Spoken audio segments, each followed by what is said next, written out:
Saygılı dindaşlarımız, Kırım Müftiyatına kunde ağır vaziyetke düşken ve muhtaç olan vatandaşlarımız müracaat etmekte ve elbette ki biz bir dini idare olarak ve Müslümanlar olarak bu insanlara yardım kolumuzu uzatmağa tırışamız ve Merhametlik adlı hayriye aktsiyası 2009 senesinden belli çalışıp gelmekte ve böyle ağır vaziyetke düşken vatandaşlarımıza yardım etmekte. Bu aksiya çerçevesinde geçenleri bizler Merhametlik Lalesi adlı hayriye aksiyasını geçirgen edik ve neticesinde 2 hafta içerisinde 120 binge yakın ruble toplanıldı.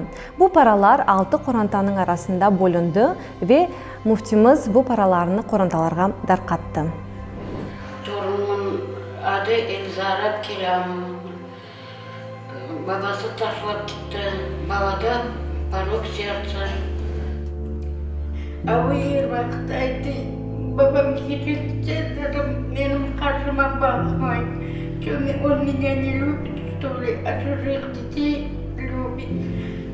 Bir балалая апая барды. Вот как могу, так и помогаю, сколько могу. Ağlamaz. Biz de millet olarak bu dini idare olarak yardım etmeye çalışıyoruz biraz. O da pek o kadar bağlanan büyük bir yardımlar olamayın. Çünkü insan, millet bir azgınlık bir derecededir. O güne geleceğine ve geçmişini düşünmeyin. Hep bugünkü yalancı dünyanın peşinden koşturur. Ama neyse, sizler sabır etiniz, sabırlı olunuz inşallah. Pek zora kalanda evde oturup ağlamamız, beklemeniz. Geliniz, buna geliniz. Sizin burada din idare var. Her şey var. Var. Bunda kimse kimseye kokusunu yitirmez. Her vakit az da olsa, ne kadar olsa olsun elimizden geldiği yardım yapacağız. Çünkü zaten din idaremiz ne için? Millet içindir. Asıl sıkılmanız. Zorluğa kaldınız mı, kemiğe dayanıncaya kadar beklemeniz. Oturup sabırdır ama bugün çaresi varken buraya gelmeye gelirsiniz, yardım soracaksınız. Hiçbir türlü sıkıntısı yoktur. Biz de elimizden geldiği kadar yardımcı olmaya çalışacağız.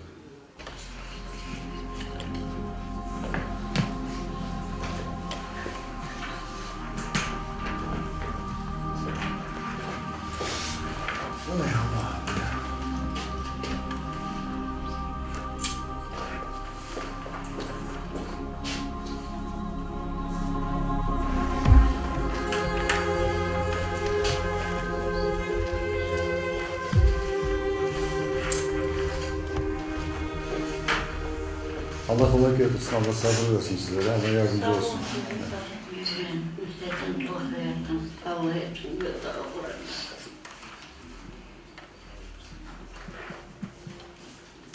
İnşallah yaxşı olur. Ümit kesmeniz öyle bir şeyden. Allah'tan ümit kesilmez. Ne diyorsun ki? Güzel olur hepsi. Allah yardımcı olsun. Ben söylemek istediğim bu.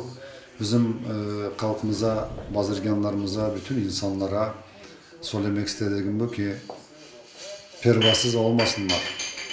Böyle merhametlik aktsiyası diyen de hiç olmayan da yardımcı olmaları gerek, yardım ellerini uzatmaları gerek. Din idarede biz burada devamlı çalışıyoruz bunun üstüne. Elimizden geldiğini yapmaya çalışıyoruz. Ama çok hasta ballarımız pek çok. Gelenler, arizalar o kadar çok ki ama biz her vakit ağırdan ağırına evvela ona yardım etmeye çalışıyoruz ama çünkü aslında yılda 2 kereydi bizim merhametlik bu aktsiyamız. Şimdi 24 saat oldu. Her gün insanlar başvurmaktalar, her gün insanlar gelmekteler. Ramazan ve Kurban Bayramı'ndaki toplanan paralarımızla ve aktsiyamızı yapar edip ama maalesef bugün değil mi, 24 saat bütün vakit arizalar gelmekte, insanlar muhtaç. Sağ olsunlar o общественные organizasyonlarımız da var, onlar da toplayırlar. Ama nasıl da olsa biz her vakit buna göz açık, uyanık olmamız gerek çünkü millet, insanlar buna muhtaçlar.